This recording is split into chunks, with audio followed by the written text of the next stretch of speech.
What is up, guys? It's Dustin back with a listening room video. It has been a minute. It has been more than a minute since I posted a video.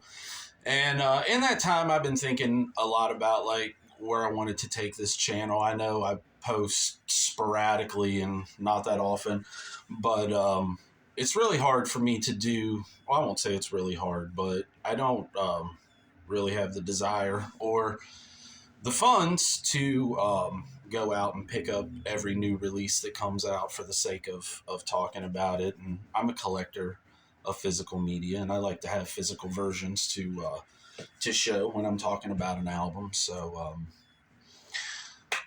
I think there's going to be less focus on new releases. Obviously, there's still going to be stuff that comes out through the year that I want to talk about, but I really just want to focus more on music that I love and albums and, like I said, physical media. I love movies. I love books. I love records and CDs and all that stuff. So I think we're going to start talking a little more about those types of things as opposed to just posting videos of new releases. I don't really have the funds or the desire to show every new release that comes out and talk about it. So that's why I wanted to start this series, and it's going to just be called Albums I Love, and it's just going to be albums, just albums throughout my life that have had a really big impact and held a special spot.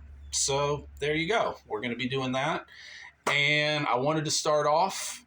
I figured it would be a good starting point because today is the 30th anniversary of an album that I got when it was released.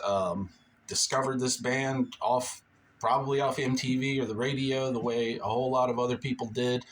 And absolutely love this record. The 30th anniversary, released today, February 1st in 1994. I'm talking about Green Day's major label, breakthrough, massive album, Dookie.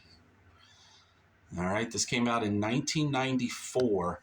And if you think about the musical kind of landscape of 1994, there was a lot of grunge, and a lot of rock music from that time was really, it was darker and it was more brooding. And you have this three-piece punk band who comes along. Green Day had seen some pretty good success with the release of their first two records, Kerplunk and 39 Smooth. Both those released on Lookout Records. Both of those were really successful for an independent band, and there were lots of major labels that were trying to scoop up Green Day.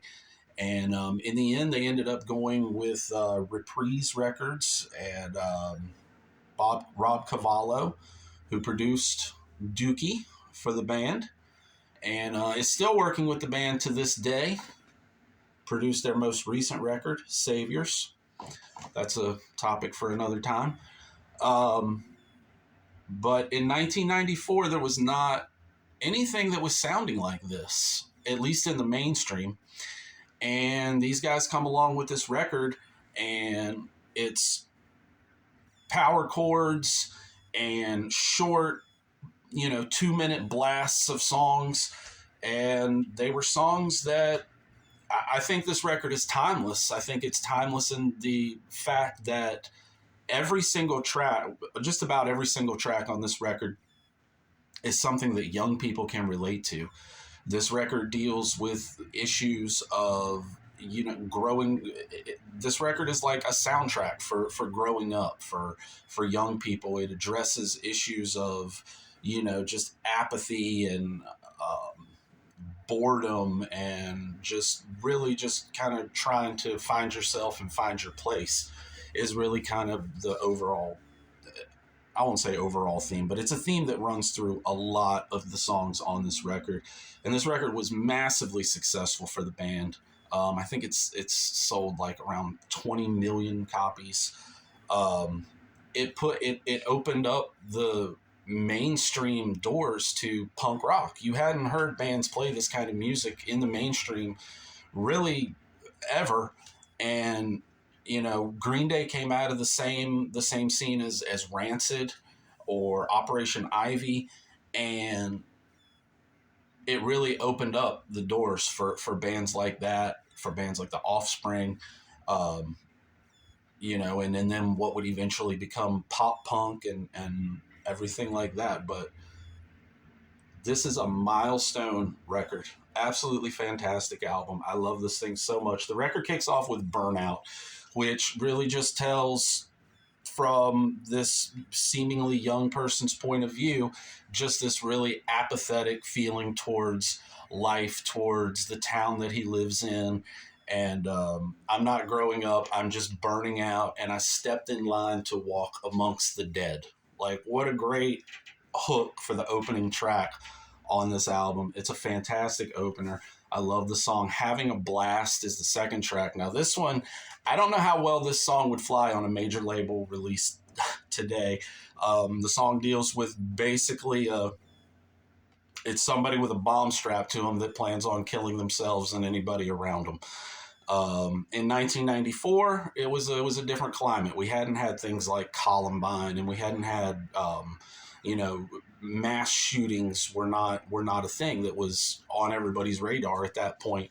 So a song like this, it was just a different time, and it didn't have the, I don't want to say the impact that it would have today, but it definitely didn't get the reaction that it would have gotten today. This leads right into Chump, which another great, just super quick 2-minute blast of just fun punk rock. Leads right into Longview, which was the band's breakthrough single. Of course, that iconic bass riff by Mike Dirnt that he says he wrote when he was on LSD. The lyrics about just boredom and masturbation, and that great chorus that kicks in, and that was the song that kind of launched Green Day and introduced them to the masses. And they were so young, man. They were so fucking young when they made this. I remember, if you go back and watch the video for Longview, like the guys, they're, I don't think I was reading about the album last night in preparation for making this video, and they were talking about different producers and things like that, kind of courting the band in there, before they signed with Reprise. And they said that some of these guys were taking the band out for drinks, and Trey Cool, the drummer, wasn't even old enough to legally drink alcohol at the time. So that tells you how these guys were kids when they made this record, and they have acne in the video for Longview, and they look like kids because they were. Welcome to Paradise, another huge hit for the band. This song was actually, it appeared on, I can't remember if it was Kerplunk or 39 Smooth, but while they were recording this album, they made they brought back a couple songs from their past records. I know they re-recorded Christie Road. They recorded I think 409 in Your Coffee Maker. They re-recorded a couple of songs from the past albums, but Welcome to Paradise was the only one that actually ended up making it on to Dookie. Pulling Teeth, again, another song that kind of deals with kind of domestic abuse. Only the roles are flip-flopped in this case, and the male is the one suffering on the end of the abuse. Basket Case follows this, another huge hit for the band. A song that talks about anxiety, talks about panic attacks, and a huge hit. They filmed the video in an abandoned mental institution, and it became like an MTV staple when it was released. Every song that was put out as a single off this record was a huge hit. She follows it up. This song was never really a single, but you do hear it on the radio once in a while, and it is one of the songs that got attention off this record. It's a song that deals with a relationship that Billy Joe was in at the time, and that relationship is addressed more than once on this album. And I think this is the song that most directly references that. Sassafras Roots, the next track, I absolutely love this one. It's just a simple song of someone yearning to spend time with another person, and it just keeps repeating the phrase wasting your time. And if you're wasting your time and I'm wasting mine, we should waste our time together, is the theme to the song. Fantastic song. I love it. When I Come Around, another massive hit off this record, another massive video hit. You still hear this song all the fucking time on the radio today. Coming Clean, a song that deals with Billy Joe's sexuality and coming to terms with who he is as far as sexuality goes, and whether or not his family will understand this. Great fucking song. I love this. Aminius Sleepus follows this up. This is obviously a song about friends, or maybe even, it says friend. It says, I saw my friend the other day, is the first line of the song. And it's basically a song just about how people grow apart. And it sucks, and, but it happens. And this is a great song dealing with it. In the end, I read online that this song was written about Billy Joe's mother's, I guess about his stepfather and his kind of objections about his mother being with this person. I don't know if that's 100% accurate, but then we get FOD, the closing track. Such a fun song. I remember the band playing this at Woodstock 94. If you remember their set from Woodstock 94 and the huge mud fight that happened during Paper Lanterns. And it's one of the most iconic performances ever. Like, it's so much fun to watch. And during this song, Billy's getting pelted with mud. And there's even one part where a guy jumps on stage and grabs him, and he just fucking, they were touring for this album when they played Woodstock 94. So, like, chaotic scenes at their shows were nothing new. So the mud fight was just, it was another day. But FOD, fuck off and die. And that gives you the idea of what that song's about. And then, of course, the Trey Cool, written and sung all by myself, which is about masturbating again. But this is an absolute landmark album from this band, an absolute landmark album from the 90s, an absolute landmark album in punk rock. I know there's going to be people who say, it's how music punk rock. I don't give a fuck. Whatever. This is a great record. This is a great record from front to back. And it stands the test of time, man. Green Day's going on tour this summer, and they're playing this thing in full, which would be really cool to see. One thing I noticed, as far as the packaging goes, while I was looking through this, if you're wondering why this is the little super skinny, no, it's not the booklet. It's the CD from the Dookie 30th anniversary box set, which came out. I'll show you guys the contents of this real quick in just a second. But all the copies I've ever owned of Dookie have the crowd on the back. And Ernie, where the fuck's Ernie? He's gone. They took Ernie out of the fucking package. But yeah. So real quick, in this Dookie box set, of course you get the album. Cool little reflective package there, but I'll just pull, it flips open like a book. And you get a set of Green Day pins, which is kind of cool. You get a booklet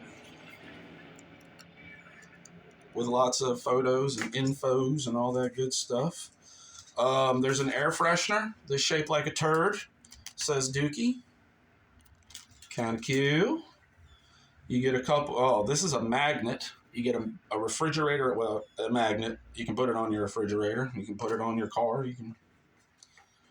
You get an old school looking Green Day sticker. You get a sticker of the album cover. And then the goodies, we get into Live in Barcelona. This was recorded, does it say when this was recorded? I don't know. But Dookie tracks, Kerplunk tracks, and 1039 tracks. So everything solid. Live in Barcelona. Welcome to Paradise, One of My Lies, Chump, Longview, Burnout. Only of You, When I Come Around, 2,000 Light Years Away, Going to Passalaqua, Knowledge, Op Ivy cover, Basket Case, Paper Lanterns, all the good shit. Live in Barcelona. Then you also get a disc of demos and outtakes, which is pretty cool because there's some songs on here that would appear on later Green Day releases that didn't make the cut for Dookie. Like the song Hoshenka, which didn't even come out until Nimrod. JAR, which made an appearance on the Angus soundtrack. And yeah, some cool demos and stuff like that. And then you get the audio of the iconic Woodstock show, which this is like the highlight of this thing for me, man, because their Woodstock set is, like I said, it's iconic. It's awesome. So much energy, and it's just a fun time. So there you have it. The Green Day 30th anniversary Dookie, the Dookie box set. And just a fantastic album, man. I highly, if you only know this album from the radio singles, do yourself a favor, check it out, listen to the whole thing. If you've never heard the whole album, for some reason, give it a listen. It really is a fantastic landmark album and an essential album from the 90s. That's why it's an album that I love. And that's it, man. If you're new to the channel, click like, click subscribe. We're going to do more videos like this of classic albums and new reviews and all that good stuff. Everybody have a good day. We'll talk to you later. Peace.